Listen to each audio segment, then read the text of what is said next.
All right, are we recording? I think we are. Okay. Let's make sure. All right. Whoa. Oh man, that is not straight. How in the world could I possibly think that that was straight? Okay. Oh. There we go. Is that better? Okay. It doesn't need to be lifted up a little bit. There we go.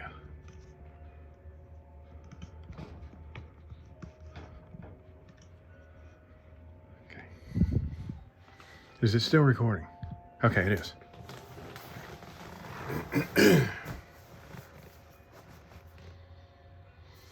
Hello everyone, how you doing? Chris Kepix here. I wanted to do a video, sort of a two-part video. Half of it is a PSA on hunting and why hunting is valuable and it is necessary and why it is a good thing. And you know, this message is, you know, I'm sure most people who watch it are going to be probably on my side, but if this can catch an anti-hunter or a vegan who thinks that hunting is unethical or wrong in any way. But the first part of the video, what I wanted to do is just sort of, I'm moving my my arsenal of weapons around, mainly my tools, my little kits, my cleaning supplies. I'm moving everything around. And so I wanted to take this opportunity to show off my firearms collection. Just, you know, some of the guns that we have here at the Kepix compound that we use to protect ourselves.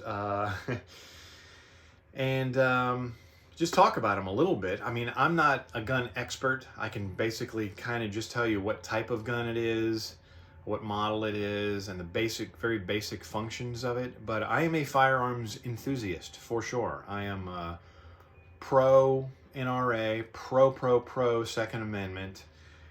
But we're not going to get into all the politics of guns, okay? We're going to get into the politics of hunting, but that'll be in the second part of this video.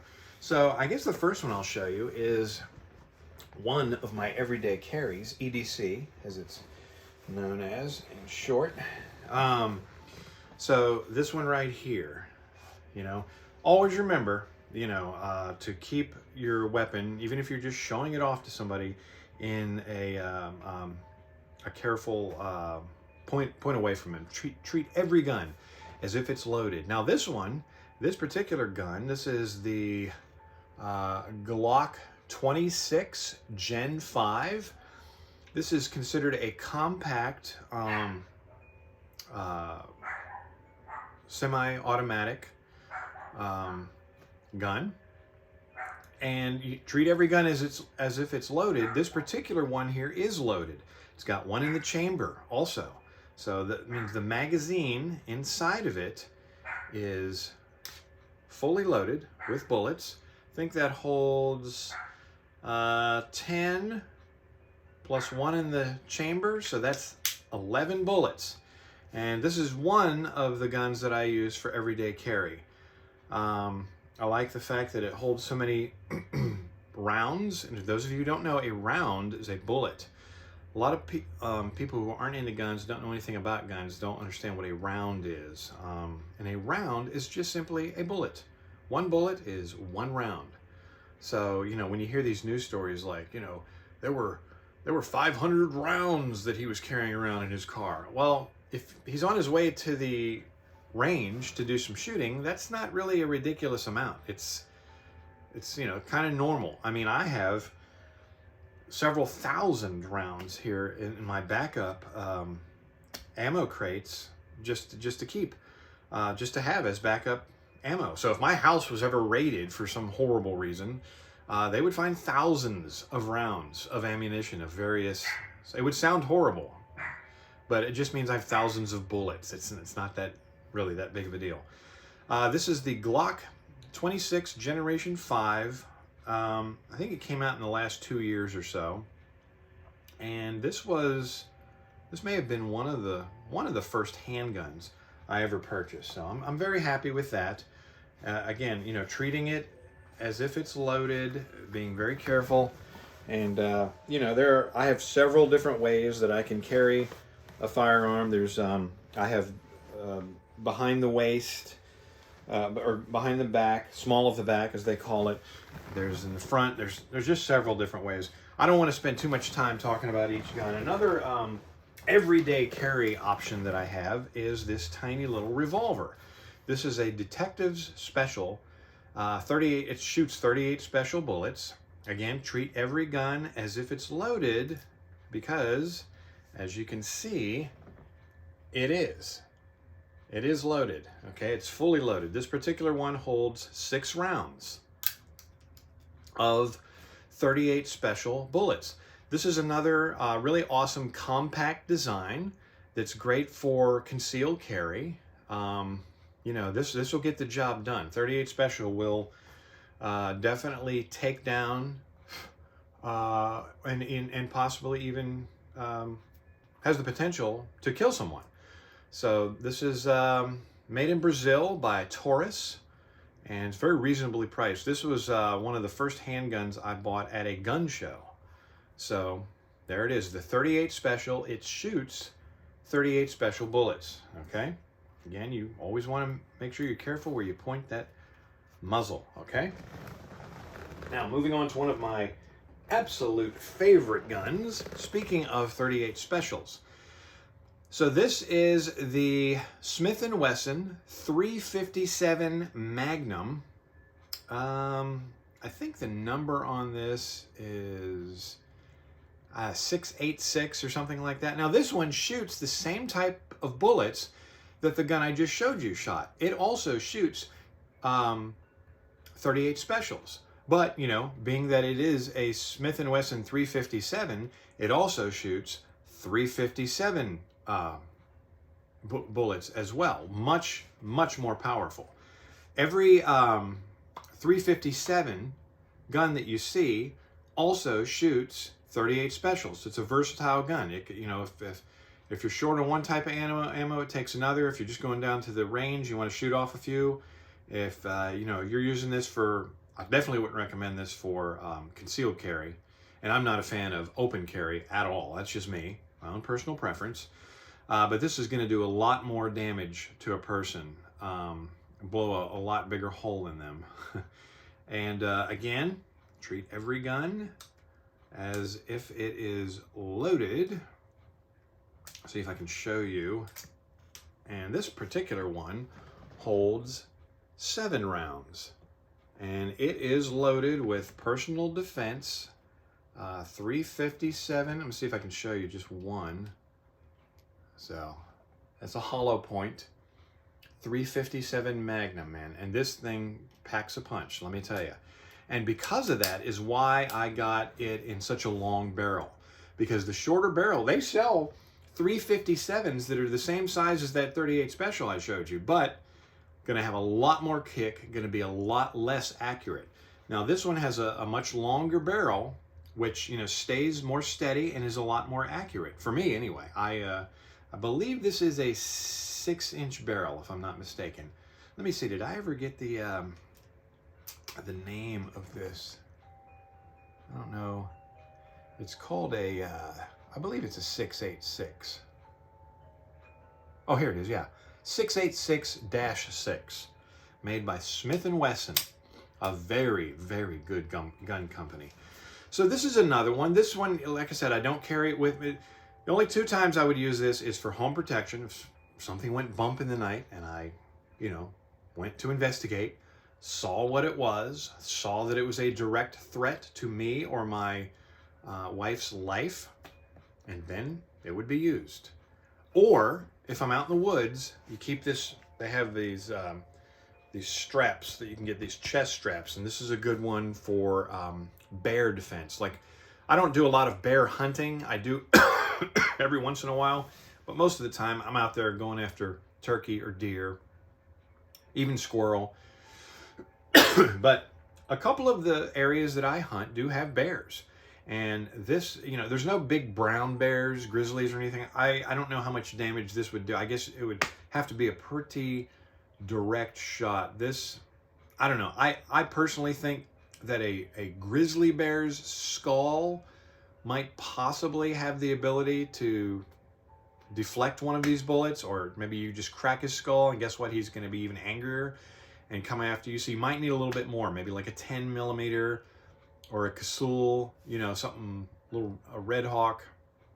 But this one, for any bear threats around here in the state of Virginia, I think I'll be okay with this. This is good to go though, if anywhere that you know, or even just camping, if you're not hunting, just you're going on a camping trip, this is a great one to have against, let's say you're tent camping or cabin camping and some crazy maniac comes out of the woods, or if a black bear comes out and he's threatening, you know, most of the time they're just there to investigate. They're going to run away quick as lightning, but they can attack very quickly. So this is good to have by your bedside. The 357 Magnum, which can, like I said, shoot 38 specials as well. All right. So I have shown you 3 guns so far. Now this one here, this is another Glock. This is the Glock 34 Generation 5. This is a full-size Glock. This particular one holds, it is fully loaded with one in the chamber. It holds 17 rounds, 17 bullets in the magazine. This is not a clip. Though what you hear on TV and movies and news reports, these are not clips. These are magazines. Clip is the type of thing that Rambo fed through his fully automatic, you know, machine guns and stuff. There was no casing around them. They were just attached and they fed through on sort of like a belt. Those are clips. This is a magazine. Anyway, it holds 17 rounds here and then one in the chamber. Okay. Glocks, by the way, none of the guns I've shown you so far have any kind of a safety on them. There's no safety. I'm not really used to a safety, so it's just even better for being extremely careful with your bullets. This is a 9mm also. The one I carry on me is a 9mm. This is a 9mm, and of course I just showed you the 357 Magnum and the 38 Special. So I love this gun. This gun is extremely accurate. It's bigger. It has a lot more accuracy. It has what's called a red dot sight on it. It's, you know, like the rifles a lot of times have scopes on them. This is just a lot more compact. This is designed for a semi-automatic handgun such as this, and you just, you know, you can just line up that red dot, and you know, you take this down to the range, of course, and you zero it in. You make sure that where that red dot is exactly where that bullet goes. And this is great in low light situations. It's brighter for you, so you can see, like if you're in your house at night and there's no lights on, or the bad guy cuts the power or whatever, you can still, as long as you have him lined up right in the head or the heart, you know. This also shoots 9mm, and it has, yes, a very, very bright flashlight. You can put it on this mode here, and that sort of confuses the bad guy, and he can't figure out where you are. Anyway, so this is a full-size Glock. I am a Glock enthusiast. I'm a Glock fan. They're one of my favorite firearm manufacturers, made in Germany, Glock, and very happy with that. So that is the 9mm Glock 34 Generation 5. Austria, sorry. I don't know, Austria and Germany are different, right? Okay, now moving on, what shall I show you next? Actually, where is that? Here we go, right here. This is, what is this? Stuck on something here. Okay, now, this one is not loaded. However, I'm going to treat it as if it is loaded. This is made by Ruger, and this is just a 22 rifle. The typical rifle that you use to hunt squirrels, small birds. You could go crow hunting with it, rabbit, any small game. If you just want to go plinking, when you do varmint shooting, when you shoot like invasive species such as groundhogs and gophers and animals that cause, you know, property damage and crop damage, this is all you need right here. Extremely accurate. And what's great about the 22, is that there is no recoil at all. Now I want to explain something about this particular gun. It's made by Ruger. It's called a 1022. A Ruger. It's not a. I think they have a real common one called a breakdown 1022, and that gun sort of collapses, and so you can stick it in your backpack. This is not one of the collapsible ones, but it is a Ruger 1022. And when I bought it, I outfitted it in this scary black sort of AR-15 housing that it's in right now. This is completely, you know, it has like 8 or 9 different positions that this can go in. It has a Picatinny rail all the way down, and it also has another Picatinny rail on the bottom, so you can attach, which I have attached, a flashlight. Not that I would know if I'd ever need a flashlight for this gun, but it's really cool because you can hold this by the handle here, and you can hold it here. Now I'm actually in the process of putting a scope on here. I had a really low quality, inexpensive red dot on here as well, but for rifles, I'm more of a scope kind of guy, the old fashioned, you know, like monocular type scope. So I'm in the process of putting one of those on here right now, but this is the rail where it'll attach. This is 22. There are, let's see if I have a magazine that I can show you, because it has the big scary magazines too. I think these magazines hold like 25 rounds. And if you're doing plinking, if you're just out shooting targets, or if you are out shooting squirrels or whatever, and you don't want to have to keep putting new magazines in, this is the Ruger BX25. I have a couple of these, and each one of these has 25 rounds in it. What's a round? A round is a bullet. So each one of these, you just pop it up in there, and you chamber it back. Then you got one in the chamber, and then you have 24 more bullets. I guess these are called like banana clips, right? That's the old school thing of what they used to call them, banana clips. So those go in there. And that's pretty much all I use. Don't get many jams in this at all. It's very, very accurate. And the thing I was saying earlier about a 22 is it has virtually no recoil at all. It's great for young shooters, for shooters that are not that strong. It's a great introduction gun for people who are a little intimidated by the kickback of like a 9mm is going to have a lot more of a kickback, but because there's no recoil, it allows you to stay right on that target. It's just clink, clink. That's why plink. That's why they call it plinking, because when you shoot it, it just goes plink. And let me see if I have it shoots a very small bullet. It shoots, as a matter of fact, here's one right here. Here is a bullet from the 22. This is 22 long rifle, it's called. 22 long rifle. And you don't have to be shooting it out of a rifle. That's just what the bullet is called. This is very small, but it's very effective. It can be deadly. Some people actually use a 22 handgun to carry as concealed carry. I wouldn't recommend it because, you know, if you have a big guy that's coming at you and he's on who knows what meth, whatever kind of drug he might be on, he can just keep coming. You can shoot him, and he'll just keep coming at you with full of adrenaline. He can disarm you, he can knock you out, anything. I would definitely not recommend this for everyday carry. However, if you shoot somebody in the vital enough spot, you know, right here,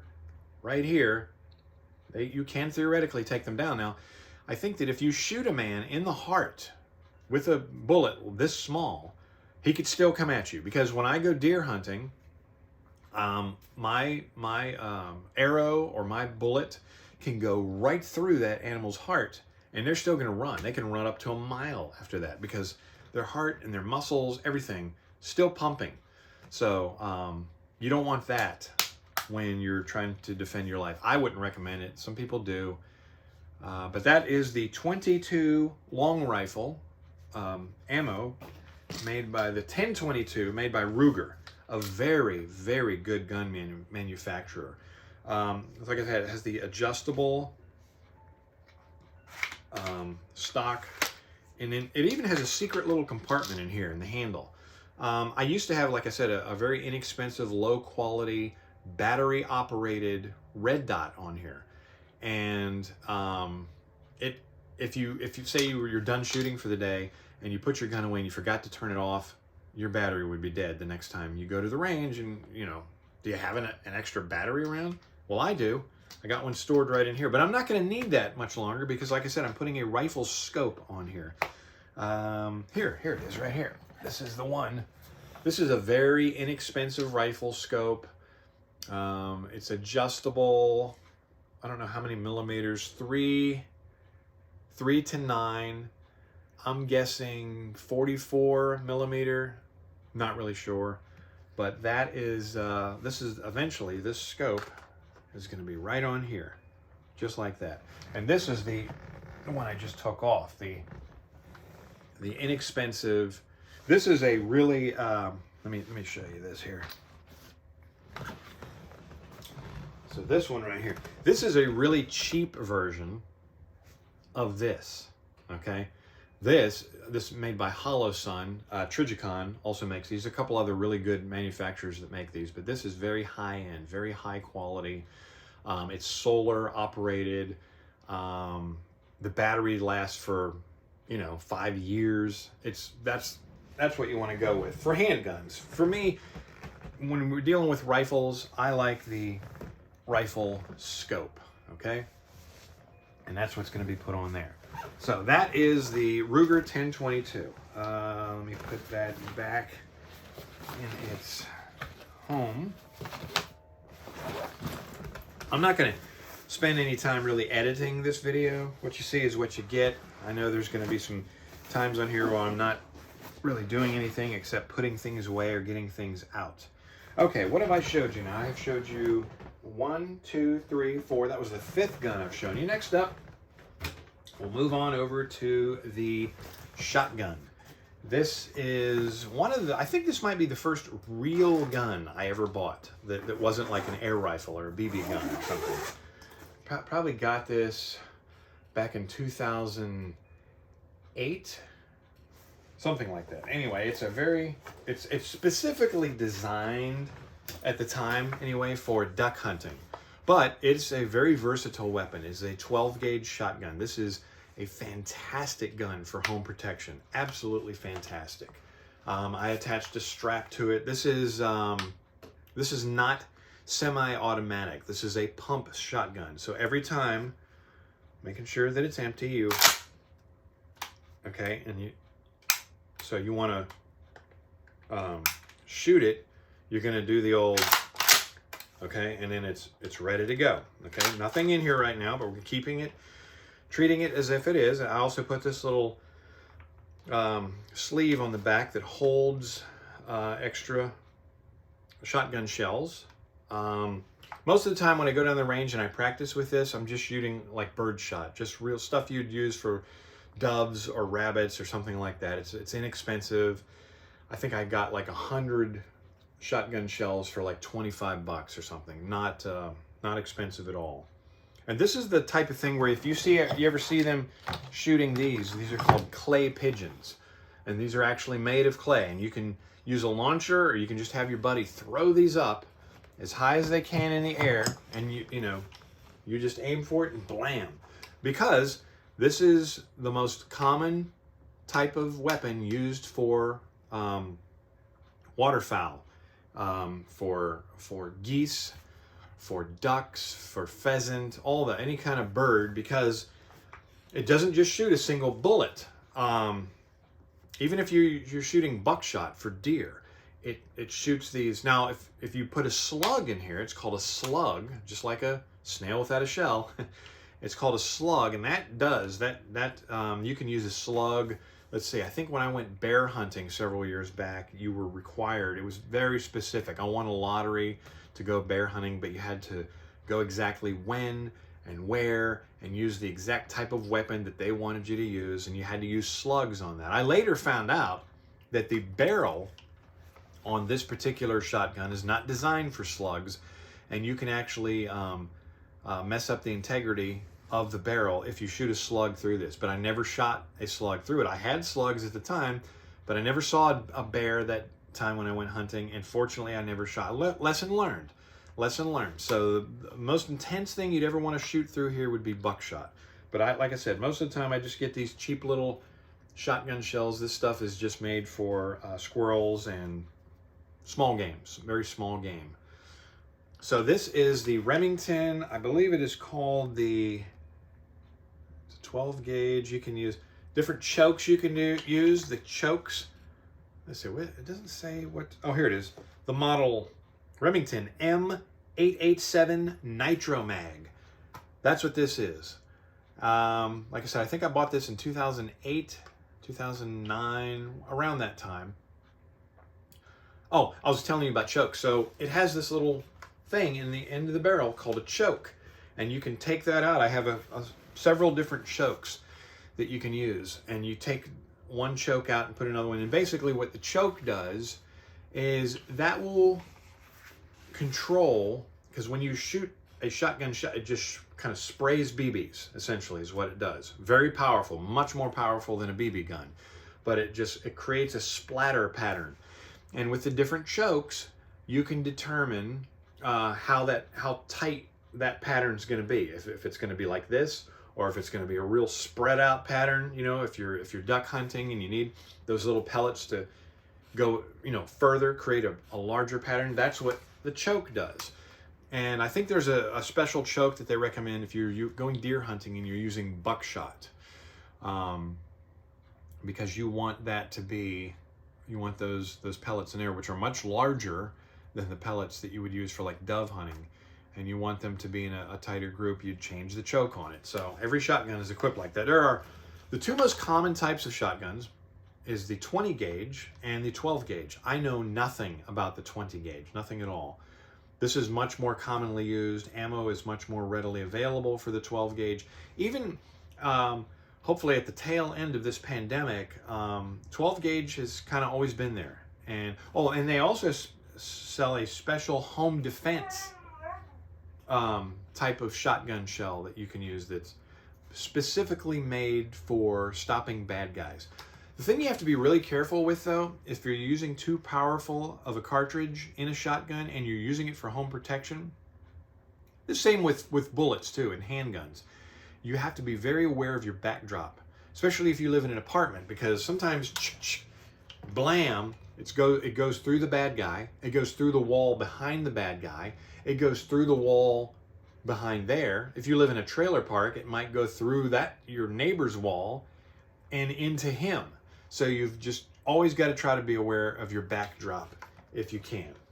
It can do some damage for real. So that is the Remington M887 Nitro Mag pump action shotgun. So it's pump action. I have to do that every time. It holds 5. It holds 5 cartridges total, and every time I shoot, I have to rack another one up that puts one in the chamber. So to explain the difference to you, you always hear on news reports, oh, we had a semi-automatic weapon. A semi-automatic weapon. This is a semi-automatic weapon, okay? You shoot a bullet, bang, it expels the cartridge, and it loads another one in, all in one move. Just bang, bang, bang, bang, bang, bang, bang, okay? Pretty much most all handguns are semi-automatic. Even the good old-fashioned revolver is semi-automatic, because you shoot one, bang, it shoots out, and then this little cylinder here spins and gets you ready for the next shot. You don't have to do anything. You can just bang, bang, bang, bang, bang. That's what semi-automatic means. Now, fully automatic, which you never hear about because they're illegal. Most crimes that occur across the country people use a semi-automatic weapon, which could mean an old-fashioned, dirty, hairy revolver. So they're not some big, scary gun that we need to try to get outlawed. That is just your common, everyday handgun. Every police officer you see uses a semi-automatic handgun. Now, a fully automatic, if you ever hear about somebody had a fully automatic gun, first of all, know that it was illegal. They are illegal, I believe, in all 50 states. I think that happened in 1985 or something like that. They made that law. And that basically is a fully automatic weapon. You're going to go through some bullets really quick with a fully automatic button. You put your finger on the trigger, you pull it in, keep it in, and it's just going to pop, pop, pop, pop, pop, pop, pop, pop, pop, pop, pop, pop, pop, until you let go of that trigger.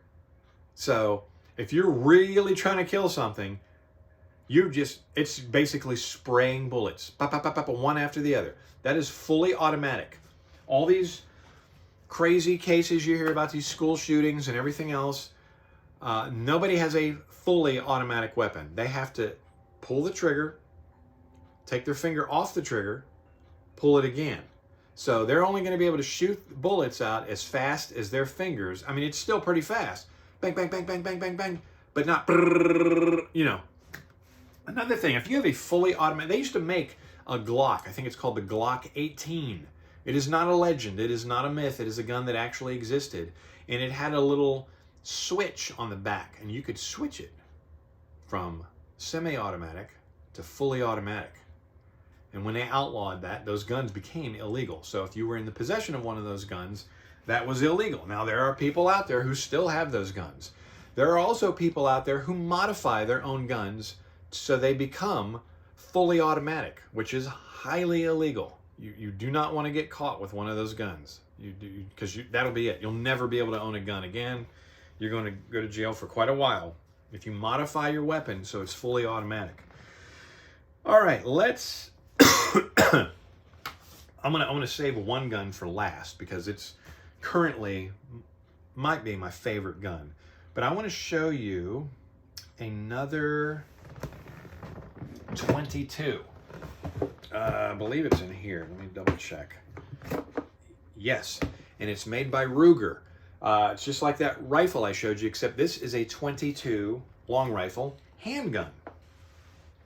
All right, here it is right here. I call this either the Freddy Krueger gun or more commonly the Boba Fett gun because of the colors. It has a green and it has a custom. We put a customized trigger on there and a customized pullback. Easy, super easy to operate and reload and put another one in the chamber. Anyway, it's black, red, and green.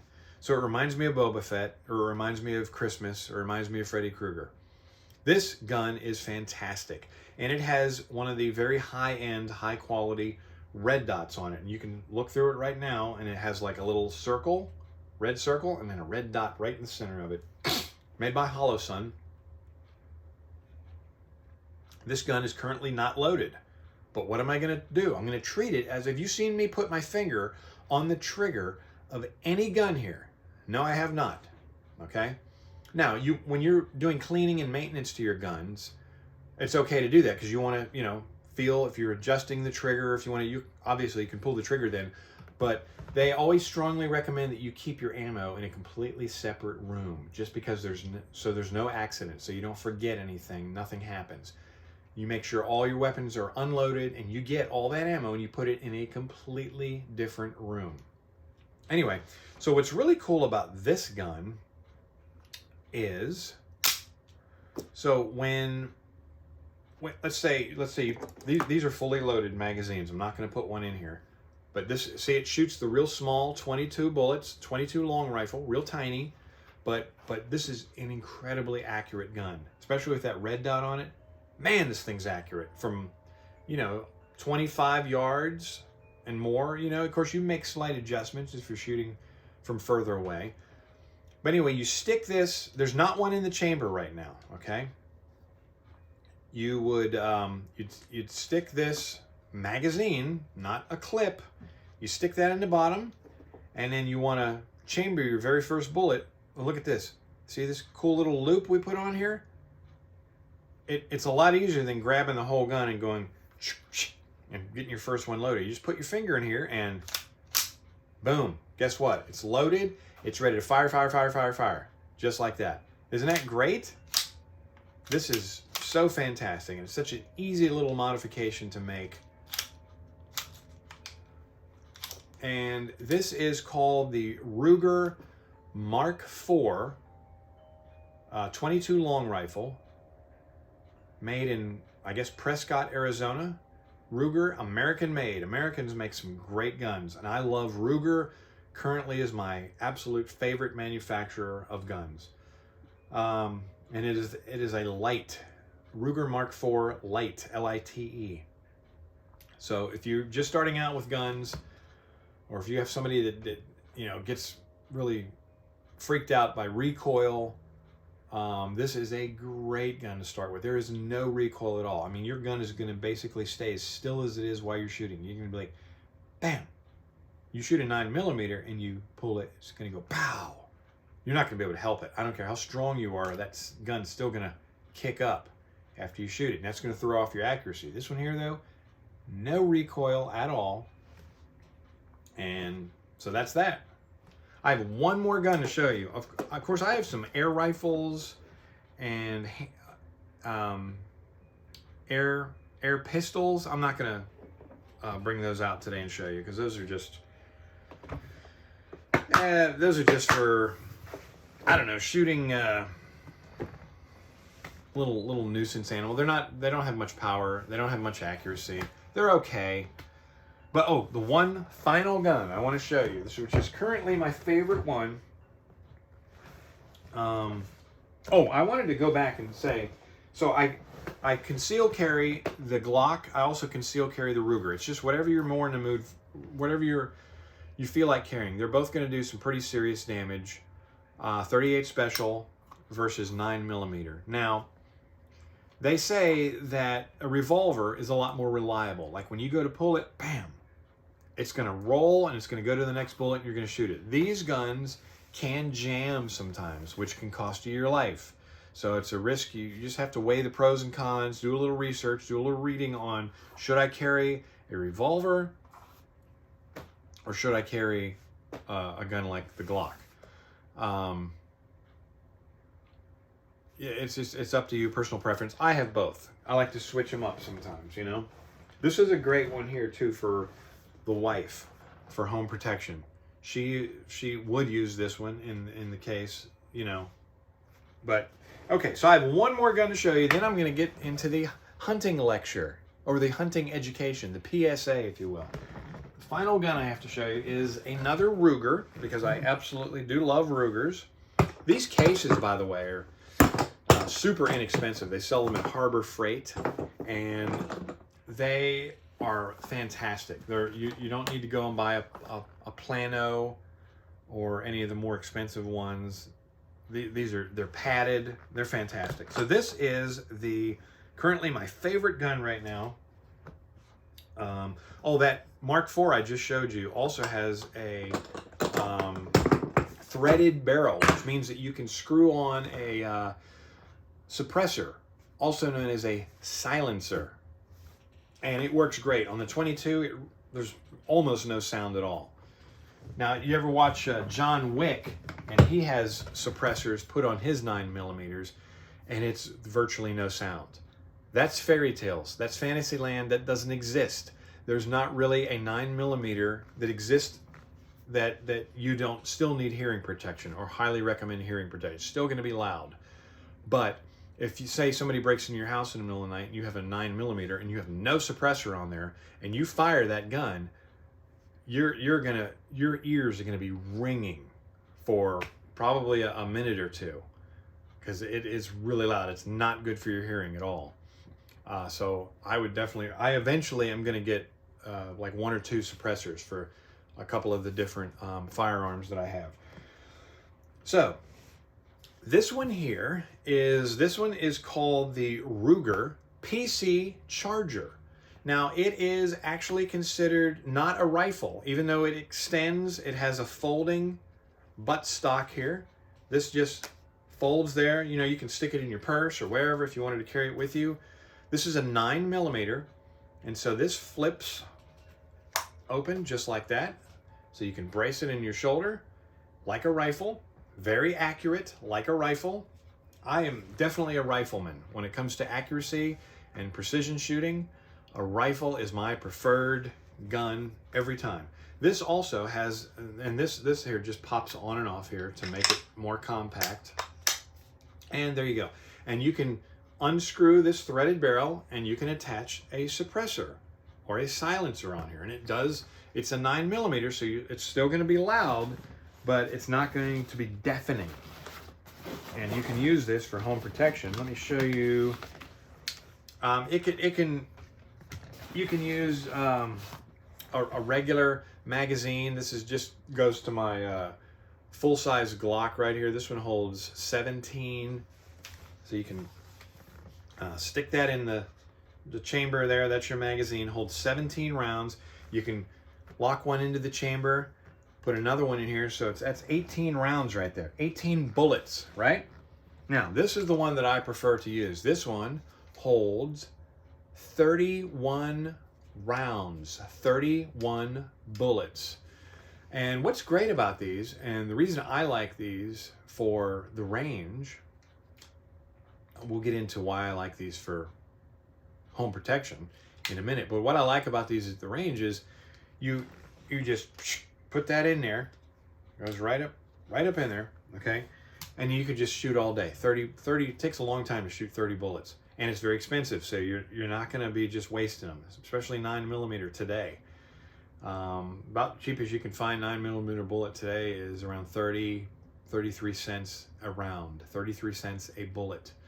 So you definitely are gonna be thrifty and not just do what's called magazine dumps, where you just pop, you just shoot them all just for fun. Costs too much to do that. Anyway, back to the PC charger. Oh, and another reason why I like these for, like, let's say that, I don't want to get into the riots and all the protests and everything that have been happening in the news, but if there are multiple gunmen, let's say you have a home invasion and there's like 5 guys in your house and they're just trying to completely take over, you've got 33 rounds. And if you have another one of these in your pocket, man, you're golden. You have 60 rounds. Now, in the hands of a bad guy, this can be horrible. This can be horrible. They're going to be really hard to stop with this many rounds.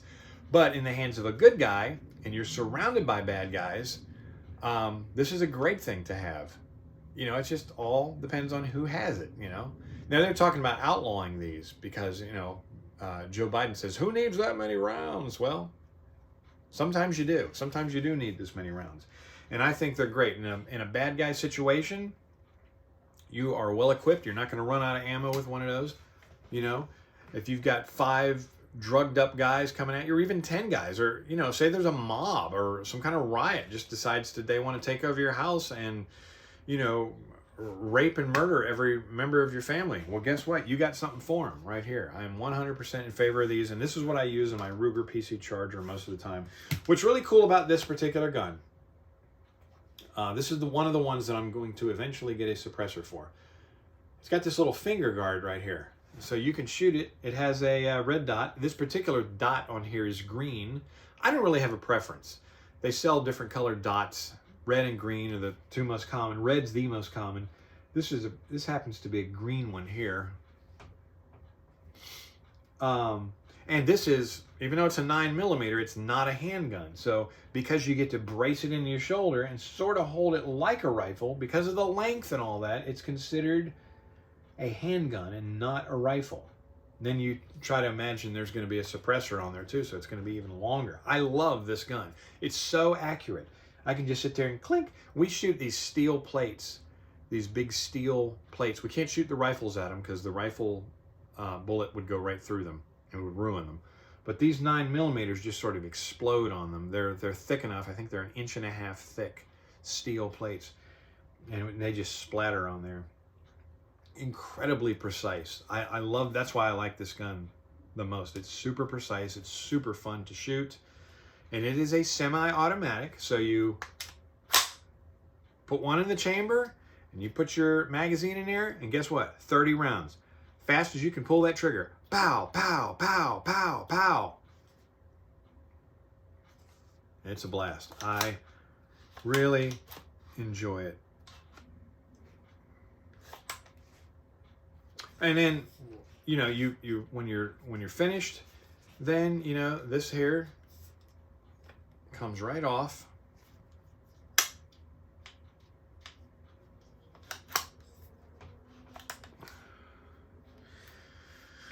Sometimes it comes right off. Let me see. Gotta...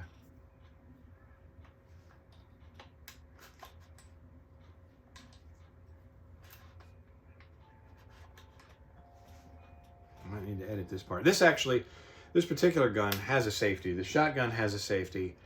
This has a safety. And the Mark IV, also made by Ruger, also has a safety.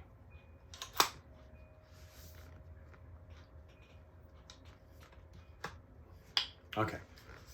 So, and that just pops right off, just like that, to disassemble. A lot of people... A lot of anti-gun people will be like, oh, you're just turning a handgun into a rifle, and that's a lot more accurate and a lot more dangerous for the bad guy. Yeah, every gun is... We need to definitely keep these out of the hands of bad guys. I don't have a simple solution on how to do that either, you know. But punishing everyone, punishing the good guys for what the bad guys could potentially do doesn't work out.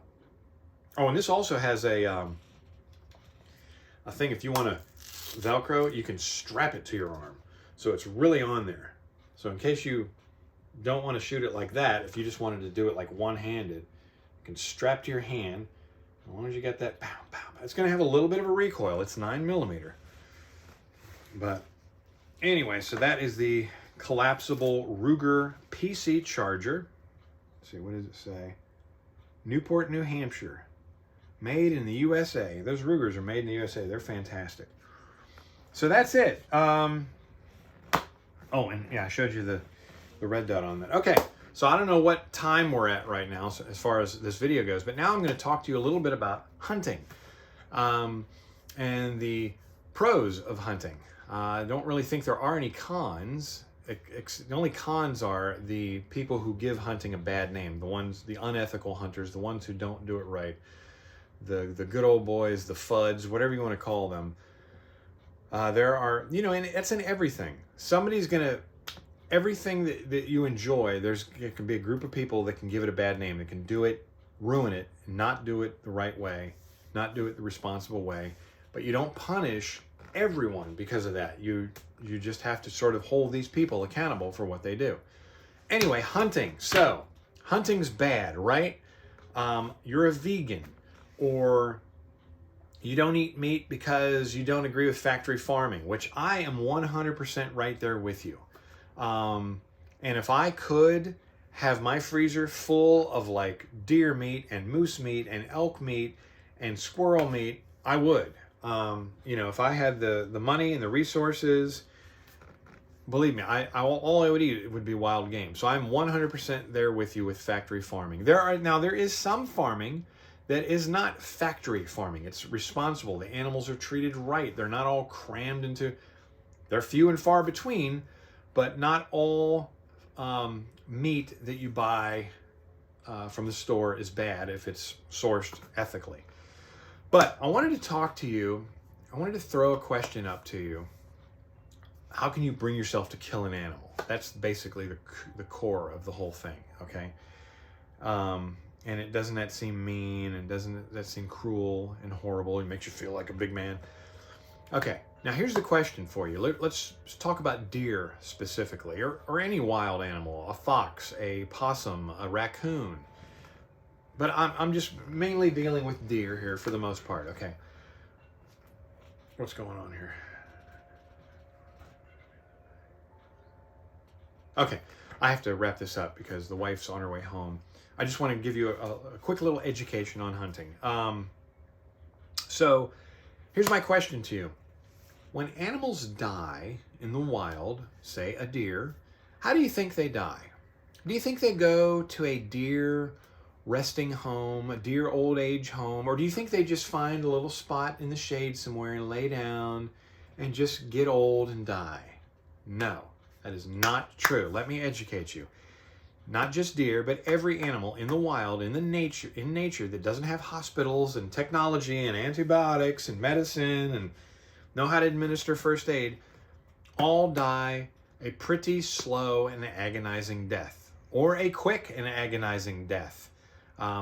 They could get eaten alive by coyotes. Coyotes don't say, well, let's make sure, let's bite them and cut the blood flow off to, you know, to all his main arteries so that he'll pass out and die peacefully. No, they will just bite into you and start eating you, especially bears. Bears will kill an elk. Bears will kill a moose. Bears will kill a person and just start eating them while they're alive. You can look down and see a bear eating your stomach and your intestines. If, you know, your spinal column is still intact and your brain and all that, your central nervous system. That's the way animals are. It is ruthless. People do not realize, people forget how brutal nature can be. Or if they're not eaten alive by another animal, and usually even if they're not attacked and killed and eaten by another animal, if they start to get old and get weak and they can't keep up with the pack, or, you know, they have a sore leg and it slows them down, they're going to be the first ones picked off and eaten alive most of the time, butthole first, by a jackal, by a coyote, by a mountain lion, by a bear. The death cycle of animals in nature is horrible. And if I was a deer or any wild game that we hunt, man, and I think you would probably feel this way too, I would much rather die of an arrow or a bullet to the heart. Most ethical, smart hunters who know what they're doing go for that most ethical of shots, the heart lung.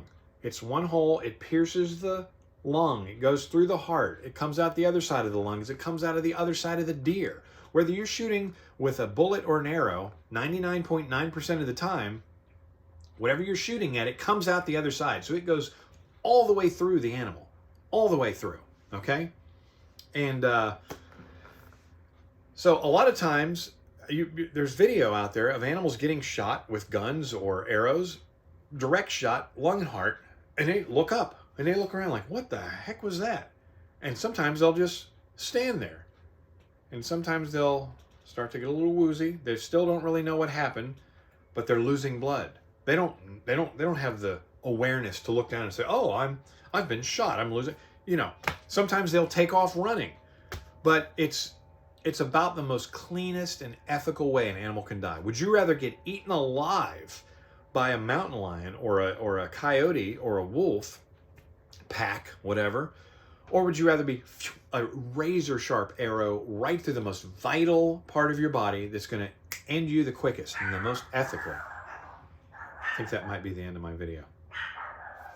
Hang on a second. Ugh.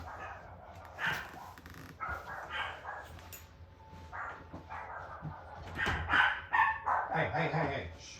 Be quiet.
All right.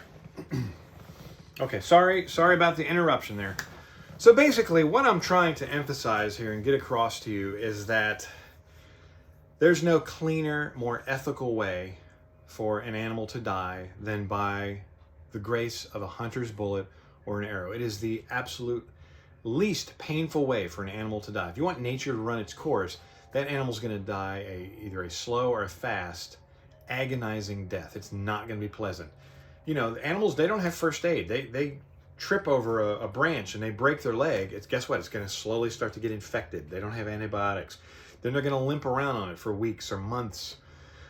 And eventually, they're going to get, the infection will get into their system and they're going to die a slow, horrible death that way. Or they're going to get eaten by another animal or whatever, any number of ways. So that's the first justification for hunting. Now, I wanted to talk about, this is where, this just throws a lot of people off, trophy hunting or big game hunting, like an Africa safari or whatever. A few years ago, there was I think it was a dentist who paid, I don't know how many hundreds of thousands of dollars to go over to Africa and hunt a rhinoceros. Might have been a black rhino, I'm not exactly sure what. But I wanted to explain to you what that was all about and how this guy is actually justified in what he did and how I see him as a very responsible, ethical hunter that's good for the environment and is good for rhinoceroses. Okay, I'm explaining to you why.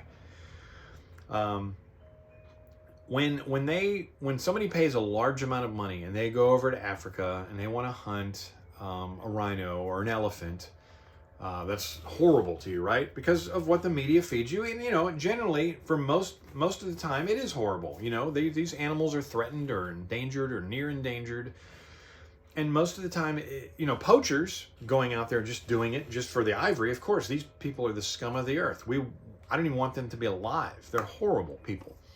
But a dentist from America who goes over there and pays $300,000, $400,000, $500,000 for the opportunity to hunt, they pick out this animal that he hunts very carefully. There are certain things about this animal that you don't know, that the media doesn't cover.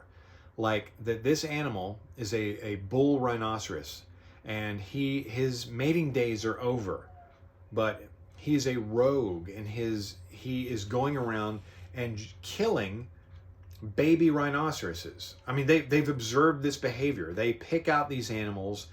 If somebody's going to spend several $100,000, what rhino do we want him to kill? We want him to kill the rogue rhino that's not reproducing anymore and that's killing future generations of rhinoceroses. Okay, so that's one good reason that the rhino that this hunter is killing is good. It's actually helping the rhino population.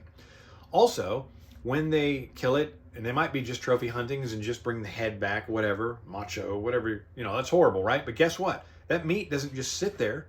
It doesn't go to waste. The villagers eat it. It's invaluable to the people out there who have trouble scraping up food, you know? So all that animal, every single bit of that animal gets consumed and eaten. And also, guess what? Guess how much that dentist paid? Guess what happens with that $300,000, $400,000, $500,000 that dentist paid to for the opportunity to hunt that animal that needed to be taken out of the population. All that money goes to rhinoceros conservation, science, studying them, managing them responsibly, going out and hunting poachers that kill them irresponsibly. You know, these anti-poachers, they need to get paid to do what they do. So that's basically, maybe I threw some information at you that you may not have known, that they're not going to really advertise. They're just going to say, this dentist who thinks he's got money, he can just throw at anything. He's a big old macho man who wants to go over there and kill an animal that's on the brink of extinction. So there's some details you may not have known. Same with elephants. There are rogue bull elephants that are just going around killing. I've seen videos of it, going around just killing other elephants. Bears do this too. Bears go, sometimes they come right out of hibernation or whatever, whenever the baby cubs are starting to be born and they're starting to go out on their own, and they'll go and kill the baby bears. They're not going to eat them. They might eat them, but it's not really for food. It's so they themselves can mate with the female, because, you know, she'll be fertile and ready to mate again if the cubs no longer exist. You know, her body will go through the changes, and then he gets to mate with her. Well, you know, these are the bears. In studying the population and responsibly managing them, these are the bears that you want to take out. These big rogue bull bears, these big rogue bull elephants. Or, you know, and then going back to America and looking at white-tailed deer, other reasons to hunt them is that, you know, if you just let them keep propagating and keep mating and creating more and more and more, eventually they're going to run out of food. They're going to starve to death. It's going to mess up, you know, they're going to run out of land to live. And these things are responsibly managed by the Department of Game and Inland Fisheries, by the wildlife management teams across the USA. Every year, I go and I buy my hunting license. I get a general hunting license, which covers small game. I get a big game hunting license, which covers large game like deer, and I think turkey might be considered a large game as well. Bear, deer, all those animals. I also buy my fishing license, my saltwater, my freshwater, my trout license, my trapping license. Now this particular year was very busy for me, and I didn't have a lot of opportunity to go out and go hunting. There's still a little bit of time left. I'm hoping I can get out there, but there is... So even though I didn't have the time to go out and do much hunting, I still bought my licenses because I believe in what that money goes towards. You know, a lot of people, they give to different charities, they give to different causes that they believe in. Well, like me, even if I know I'm not going to go hunting that year, I'm still going to pay my dues. I'm still going to pay my fees because I am a big supporter of what that money goes towards. So I buy my hunting license every year, usually on my birthday or like January 1st or whatever. Every year, you just buy those licenses. What else? You know, you get overpopulation, you get starvation, you get disease and sickness just from overpopulation. You get a lot more cars hitting deer and raccoon and all these other animals. So responsible management. I think I'm going to actually wrap it up now. I kind of covered most of what I wanted to say. I was hoping I could shed some light and educate you on, and there's just nothing better than wild organic deer to put on your plate. You know, it's the healthiest meat that you can eat on the planet, and fishing is the same way. You know, it's funny, there are so many people that are against hunting, but they're okay with fishing. You're catching an animal, well, you know, you let it go. Or I remember what I was going to say. There are people who hunt over bait.